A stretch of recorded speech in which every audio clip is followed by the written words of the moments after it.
Good morning, student. This is chapter 4, distributions of oceans and the continents. Geography class 11th.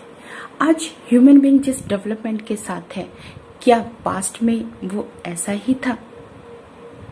अगर हम उसके past की तरफ जाते हैं तो हम यही बोलते हैं कि आज जो मानव हमारे सामने हैं, उनका जो उत्पत्ति बोलिए या फिर उनके फोर फादर बोलिए, वो जो है वनमानुष हुआ करते थे। मतलब चिंपैंजी का ही आज विकसित जो रूप है, डेवलप जो रूप है, वो मानव है। तो सेम चीज हम अपने इस वर्ल्ड मैप के साथ देखते हैं। क्या आज जो वर्ल्ड मैप हम जहाँ देखते हैं, उस वर्ल्ड मैप में हम 7 कॉन्टिनेंट्स और ओशंस देखते हैं, तो क्या ऐसा ही पास्ट में था? और ऐसा फ्यूचर की बात करें, आने वाले समय की बात करें, तो क्या ऐसा ही रहेगा ये मैप? उसमें कुछ चेंजेस नहीं होंगे? हमारी अर्थ की बात करते हैं तो अर्थ में जो है 7 कॉन्टिनेंट्स हैं, और ये 7 कॉन्टिनेंट्स जो हमारे अर्थ का 29% सरफेस को कवर करते हैं, और रेस्ट ऑफ जो है वो ओशनिक वाटर है। तो वर्ल्ड के मैप को क्लास 11th के स्टूडेंट होने के नाते मैं आपसे ये आशा रखती हूँ कि आप वर्ल्ड के मैप को बहुत अच्छे से जानते हो। और ये जो चैप्टर है, ये बहुत ही इंटरेस्टिंग चैप्टर है। बहुत सारे जब हम इस वर्ल्ड मैप को देखते हैं तो बहुत सारे क्वेश्चंस हमारे माइंड में आते हैं कि आज जो ये कॉन्टिनेंट्स का जो फॉर्मेशन है, जो यहाँ पे इस वर्ल्ड मैप में, क्या पास्ट में ऐसा था, फ्यूचर में ऐसा ही बना रहेगा? अगर ये पास्ट में ऐसा नहीं था तो फिर कैसा था?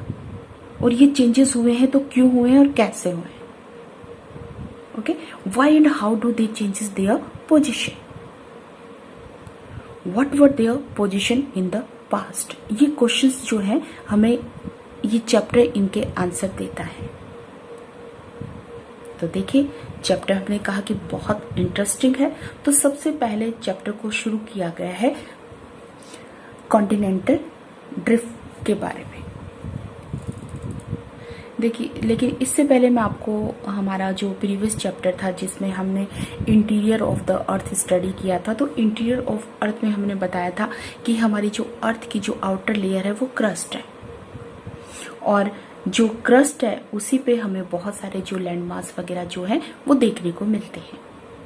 और यहाँ पे लैंड मास जो फॉर्म हुए हैं वो उसका जो लिथोस्फीयर जो है उसका रिजल्ट है।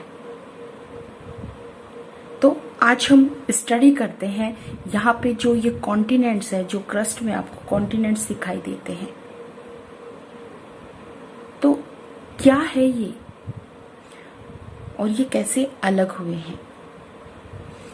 तो यहाँ चैप्टर में शुरू करने से पहले हम एक वर्ल्ड मैप की रिक्वायरमेंट होगी। देखिए, इस वर्ल्ड मैप में क्या है कि यहाँ पे देखिए, ये जो इसका बाउंड्रीज जो है वो बहुत कुछ इस बाउंड्री में हमें सिमिलरिटी दिखाई देती है। अगर ध्यान से देखिए तो ये वाला हिस्सा जो है आपका अफ्रीका है, और अफ्रीका के साथ आप अगर ये वाला पार्ट इसके साथ आके कनेक्ट हो जाता है तो ऐसे लगता है कि सेम एक ही लैंड है ये। जैसे अगर हमने कोई पेपर हमारे पास है और उस पेपर को हम टुकड़े टुकड़े कर देते हैं, फिर उसको ज्वाइन करते हैं, तो हम इजी से बता देते हैं ये इसका है। या फिर जो बच्चों के जो पजल्स जो होते हैं, जो पजल मेकर होते हैं, उनमें क्या होता है कि वो पजल्स को फिट किया जाता है, तो हम इजी से यहाँ पे बता देते हैं कि कौन सा पजल कहाँ से लिया गया है। तो यहाँ हमारा जो ये कॉन्टिनेंटल ड्रिफ्ट है वो कुछ ऐसा ही मज़ेदार जो है लेक्चर रहेगा हमारा। तो सबसे पहले हम जाने कि ये माइंड किसके माइंड में ये सबसे पहले आया, ये विचार आया है। तो वो जो पर्सन है वो है अब्राहम आर्टिलियस, डच मैप मेकर, और यही वो पर्सन है जिसने फर्स्ट टाइम प्रपोज किया था कि ये पॉसिबिलिटी है कि हमारे जितने भी कॉन्टिनेंट्स है वो एक सिंगल लैंड का हिस्सा थे। और उसके बाद में जो सेकंड आते हैं वो है एंटोनियो पेलेग्रिनी, ये जो पर्सन है इसने 3 कॉन्टिनेंट्स को टुगेदर किया है। और उसके बाद में जो फाइनल जो थ्योरी देने वाले जो पर्सन है, द कॉन्टिनेंट ड्रिफ्ट थ्योरी 1912 का जो हमें देने वाले हैं, वो है अल्फ्रेड वेगनर। ये पर्सन सबसे इम्पोर्टेंट है। जरा देखिए इनमें नेम देखिए, ए जो अल्फाबेट है उनका सेम ही है। तो इन्होंने क्या है कि सबसे पहले प्रपोजल रखा था कि ऐसा जो है वो हो रहा है। और यहाँ पे एंटोनियो ने क्या किया है कि उन 3 कॉन्टिनेंट्स को उसने टुगेदर मतलब एक मैप ड्रॉ करके ये शो करने की कोशिश की है कि ये जो है वो सिंगल लैंड का ही हिस्सा है। और अल्फ्रेड वेगनर जो है एक मेटीरियोलॉजिस्ट थे। मेटीरियोलॉजिस्ट का मतलब है कि जो वेदर की स्टडी करने वाले पर्सन थे। और उन्होंने ये पूरी एक थ्योरी हमारे सामने रखी है कि हाँ वास्तव में ऐसा ही है, और बहुत सारे एविडेंस हमारे सामने रखे हैं अपनी बात को प्रूव करने के लिए। तो अकॉर्डिंग टू दिस थ्योरी क्या है कि all the continents form a single continental mass and make a ocean surrounded the sea, कि जितने भी कॉन्टिनेंट्स हैं वो एक सिंगल लैंड हुआ करता था और वो वाटर से सराउंडेड था। अब जो सिंगल कॉन्टिनेंटल मास जो लैंड था उसे पेंजिया बोला जाता था, जिसका मीनिंग है ऑल अर्थ, मतलब संपूर्ण पृथ्वी। और जो सराउंडेड वाटर था उसे बोला जाता था Panthalassa, all water, it's mean all water. Okay, तो ये इस पर्सन की थ्योरी के अकॉर्डिंग था। इन्होंने ये बताया कि 200 मिलियन ईयर्स अगो जो हमारी अर्थ थी, जो हमारे ये कॉन्टिनेंट्स थे, जो सिंगल एक लैंड मास का हिस्सा थे, वो 2 पार्ट में डिवाइड हो जाते हैं, जिसे लारेशिया और गोंडवाना लैंड बोला जाता था। अब देखिए यहाँ पे थोड़ा सा माइंड में आपका सेट हो जाए कि ये जो 2 पार्ट्स में जो डिवाइड हो चुकी है हमारी जो ये अर्थ कॉन्टिनेंट्स, जो सिंगल हुआ लैंड हुआ करता था, मास लैंड मास हुआ करता था, वो 2 पार्ट में डिवाइड हो गया है। और फर्स्ट पार्ट को इन्होंने बोला है लारेशिया और सेकंड पार्ट को बोला है गोंडवाना लैंड।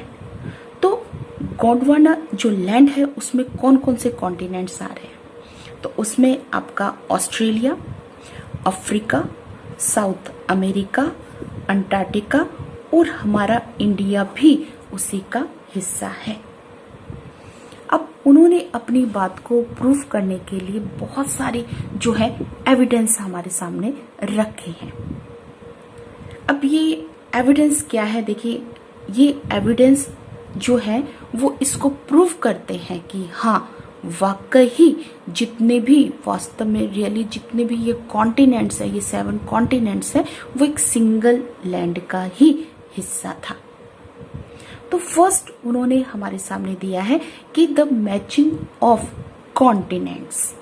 अब मैचिंग कॉन्टिनेंट्स को कि अगर हम यहाँ पे इस पार्ट को नजर दौड़ाते हैं, इस पार्ट को लेते हैं, तो यहाँ देखिए मैंने कटिंग की है अफ्रीका की, यहाँ पे ऑस्ट्रेलिया, इंडिया, ठीक है, और अंटार्कटिका जो है वो डाउनवर्ड है। इस पार्ट की मैंने कटिंग की है। तो ये अफ्रीका है, ये ऑस्ट्रेलिया है और ये आपका जो है वो इंडिया है, ये इंडिया है।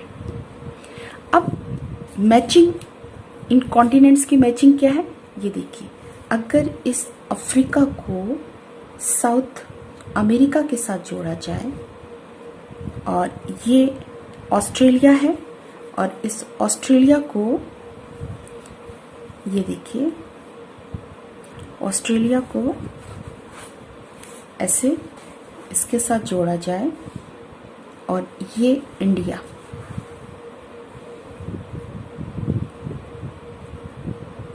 तो ये पूरा देखिए एक, और यहां से आपका नॉर्थ अमेरिका आएगा, तो ये पूरा पार्ट बन रहा है आपका। तो ये एक कॉन्टिनेंट्स को जब मैच किया जाता है तो एक पजल जैसा ही खेल हमारे सामने आता है कि इन सारे टुकड़ों को आप तोड़ दीजिए और फिर उनको वापस जोड़िए।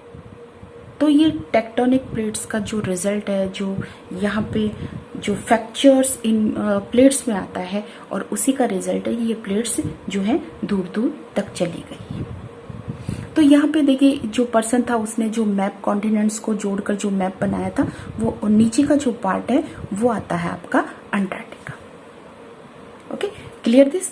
तो ये मैचिंग एकदम सेम मैचिंग है और एग्जैक्ट यहाँ पे मैचिंग को अगर कंप्यूटराइज इस मैचिंग में कंप्यूटर का यूज किया जाता है तो ये परफेक्ट मैचिंग करके आपको दिखाता है। Okay, clear this. तो यहाँ पे इन कॉन्टिनेंट्स की अगर हम मैचिंग करते हैं तो हमारे पास सेम चीज आ जाती है कि हाँ ये सिंगल लैंड ही था।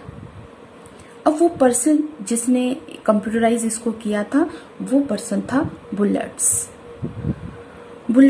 इन 1964। अब इसमें क्या किया कि यहाँ पे हमने सिर्फ क्रस्ट जो अपर लेयर है सिर्फ उसी को नहीं किया, ओशनिक पार्ट जो इसका है यहाँ पे एक वर्ड यूज किया गया है पैदम, जो कि मेजरमेंट है, एक यूनिट है, ये मेजर करने की यूनिट है, जिसमें 1000 जो है ये जो जैसे हम लोग केक का एक पीस काटते हैं तो अगर आप केक के अपर पार्ट को ही काटते हो तो इट मीन्स आपने सिर्फ क्रस्ट को ही टच किया है।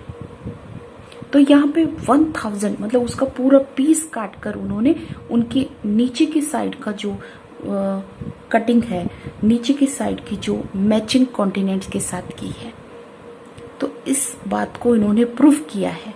इट मीन्स कॉन्टिनेंट्स को मैच कर कर इन्होंने इस बात को प्रूफ किया है कि हाँ वाकई ही ये कॉन्टिनेंट कोई समय ऐसा था जब एक सिंगल लैंड हुआ करता था।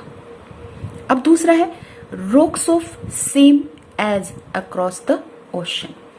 अब जो कॉन्टिनेंट्स की जो रॉक है, मतलब इन जो यहाँ पे जो रॉक है वो इस पार्ट में भी सेम रॉक हमें देखने को मिली। यहाँ पर भी सेम रॉक है और यहाँ पर भी, यहाँ पर भी, यहाँ पर भी।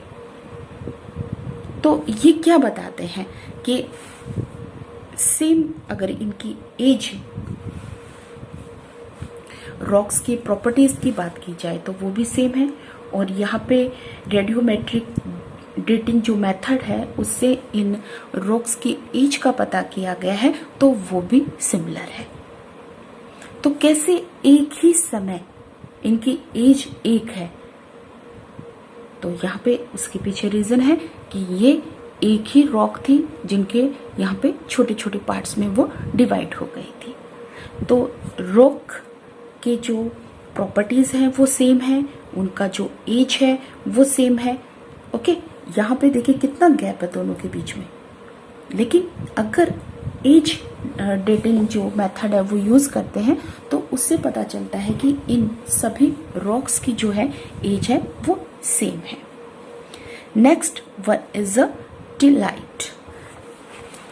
देखिए हमने दो एविडेंस के थ्रू ये प्रूफ कर दिया है कि यहाँ पे ये जो कॉन्टिनेंट्स है वो एक ही लैंड का हिस्सा था। अब हम थर्ड पार्ट में करते हैं। ये जो ब्राज़ील, इन्होंने बोला है कि जो ब्राज़ील जो कोस्टल मैच है उसको वेस्टर्न अफ्रीका से मैच किया जाता है, तो दोनों की एज सेम ही है। ओके, अब टिलाइट जो है हमारा थर्ड वन है और उसके रिगार्डिंग उन्होंने क्या बोला है कि जितनी भी सेडिमेंट्री रॉक्स है out of the deposit of glaciers. अब जैसे ये बात तो आप लोगों ने अच्छे से माइंड में है कि जब किसी माउंटेन एरिया के ऊपर या किसी रॉक के ऊपर अगर वो ग्लेशियर से कवर होती है तो ग्लेशियर जब मेल्ट होता है तो वो उस रॉक को भी जो है काटता है। तो यहाँ पे जो रॉक्स है, सेडिमेंट्री रॉक्स है जो ग्लेशियर्स डिपॉजिट के थ्रू बनी है, वो यहाँ पे आपका इस पार्ट में, आपका इस पार्ट में, इस पार्ट में सेम रॉक्स हमें मिली है, ग्लेशियर्स रॉक्स हमें मिली है, जो कि ये प्रूफ करती है कि कोई समय में ये सिमिलरिटी, इतनी सिमिलरिटी इसमें आई कहाँ से। तो ये सिमिलरिटी के पीछे रीजन है कि पास्ट में ये एक ही हुआ करती थी। और इसमें शामिल किया गया है अफ्रीका को, यहाँ पे फ्रंटलैंड आइसलैंड, मेडागास्कर, अंटार्कटिका, ऑस्ट्रेलिया, इन सभी, अब देखो जो 23.5 पे आ रहा है तो वहां पर जो 0 डिग्री पे आ रहा है तो वहां पे ग्लेशियर कैसे पहुंचा। तो क्या इतनी, यहाँ पे हमने बोला है कि इक्वेटर ले लीजिए या 23.5 ट्रॉपिक ऑफ कैप्रिकॉर्न ले लीजिए, तो यहाँ पे आइस कैसे आई, यहाँ पे ये एरिया जो है वो कैसे वहां स्नो पहुंची इन एरिया पे। तो जब ये सिंगल लैंड का हिस्सा था तो यहाँ ये मोस्ट ऑफ जो पार्ट है वो आपके सदर्न पार्ट में था, आपके साउथ पोल जो है वहां पे ये लैंड हुआ करती थी और उसी का रिजल्ट है कि ये पूरा का पूरा स्नो से कवर थी। लेकिन जब ये अलग अलग हो गई तो यहाँ पे ये 0 डिग्री के पास पहुंचा तो ये 23.5 Tropic of Cancer, Tropic of Capricorn तक पहुंच गया। ओके, तो ये भी क्या प्रूफ कर रहा है कि हाँ कोई टाइम में ये सिंगल लैंड हुआ करती थी जो साउथ पार्ट में या साउथ पोल के पास थी। अब placer deposits, next one is the 4th number पे हमारा क्या है, प्लेसर डिपॉजिट। देखिए जो भी अर्थ के क्रस्ट पर जो भी हमें रॉक्स वगैरह मिलती हैं तो इसमें कुछ रॉक्स ऐसी होती हैं जो प्लेसर डिपॉजिट के कारण जो है डेवलप हुई है। जब वॉल्केनो जैसी एक्टिविटीज होती हैं तो ये जो वेंट इसके अंदर होता है उससे बाहर लावा निकाला जाता है। मैग्मा जब बाहर आता है वो लावा के रूप में, और जब वो ठंडा हो जाता है तो सॉलिड फॉर्म में वो डिपॉजिट हो जाता है। तो यहाँ पे इन्होंने बोला है कि जो वेंट है वो तो आपके इस ब्राजील वाले पार्ट में है और जो गोल्ड की जो माइंस है, मतलब गोल्ड का जो डिपॉजिट है वो आपके इस घना वाले पार्ट में है अफ्रीका के। तो यहाँ पे सेम जो है आपके वेंट जो है गोल्ड का वो यहाँ पे है और गोल्ड का जो डिपॉजिट है वो आपके अफ्रीका के घाना पार्ट में है। जनरली क्या होता है कि जब भी ये लावा जो बाहर निकलता है तो वो देखिए यहाँ पे ये वाला, तो ये वाला जो हिस्सा है वो तो अफ्रीका में है और ये वाला जो हिस्सा है वेंट वाला वो क्या है आपके इस ब्राजील वाले पार्ट में है। तो ये भी क्या बता रहा है कि हाँ ये दोनों कभी कंबाइन थी, जो कि हमने अभी कटिंग के थ्रू यहाँ पे आपको ये प्रूफ कर दिया है कि हाँ ये इसी पार्ट का हिस्सा था। अब आपका 5th नंबर पे है डिस्ट्रीब्यूशन ऑफ फॉसिल्स। अगर हम एनिमल्स की बात करते हैं, उनके फॉसिल्स की बात करते हैं, तो यहाँ पे क्या है कि जो एनिमल हमें यहाँ पे मिले हैं वो हमें अफ्रीका में भी मिले, वो हमें इंडिया में भी मिले हैं, मेडागास्कर में भी मिले हैं, ऑस्ट्रेलिया में भी मिले हैं। तो यहाँ पे इतना गैप है इनके बीच में। देखिए कैसे ये समुद्र को क्रॉस कर कर वो एनिमल इधर आ सकते हैं, कैसे वो समुद्र को क्रॉस कर कर यहाँ से यहाँ जा सकते हैं। तो इट मीन्स वो एक समय में उसी लैंड के ऊपर रहा करते थे और जब इस रॉक के, जब इस मास जो लैंड थी उसके जब छोटे छोटे पार्ट्स हो गए, कॉन्टिनेंट्स में वो डिवाइड हो गई, तो वो उन्हीं के साथ जो है कैरी करते हुए उन एरियाज में जा पहुंचे। यहाँ पे एग्जाम्पल लेमुर का दिया हुआ है। लेमुर्स मतलब बंदर वगैरह, जो कि इंडिया, ये है मेडागास्कर, इंडिया में, और मेडागास्कर अफ्रीका इन सब में है। और उसे लेमुरिया के इस लैंडमास को जो है तीनों को मिलाया तो लेमुरिया जो है इन्होंने बताया, और यहाँ पे लेमुर रहता है। तो जबकि गैप काफी है दोनों के बीच में। अब नेक्स्ट वन उन्होंने जो एग्जाम्पल दिया है वो मेसोसॉर्ट्स के बारे में दिया गया है। इन्होंने क्या बोला कि ये एक स्मॉल रेप्टाइल है जो कि फ्रेश वाटर में रहता है, और ये जो है साउथ अफ्रीका और ब्राजील दोनों जगह इनकी लोकेशन देखी गई है। इट मीन्स ये फ्रेश वाटर में रहने वाला रेप्टाइल मेसोसोर्स जो है वो यहाँ पे उसकी लोकेशन ब्राजील में भी मिली है और यहाँ अफ्रीका में भी मिली है। तो कहाँ ये कैसे पॉसिबल है कि वो जो, अब देखिए यहाँ पे ओशन है तो ओशन में जो है वाटर जो है वो सॉल्टी वाटर है, तो कैसे ये फ्रेश वाटर का रेप्टाइल दोनों जगह पे हमें मिल रहा है। तो इसका मतलब ये है कि ये कोई टाइम ऐसा था कि दोनों का कनेक्ट था।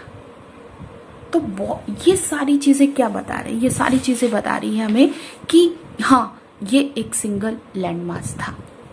ये सारे के सारे कॉन्टिनेंट्स कोई टाइम में ऐसा था कि एक सिंगल लैंडमास को फ्रेम करते थे, लेकिन धीरे धीरे जो है टेक्टोनिक प्लेट्स की मूवमेंट बोली या अंदर से अर्थ की जो फ्रैक्चर्स वगैरह जो होते हैं, तो उसका रिजल्ट है कि ये छोटे छोटे पार्ट्स में डिवाइड हो गए हैं। Clear this? Thank you.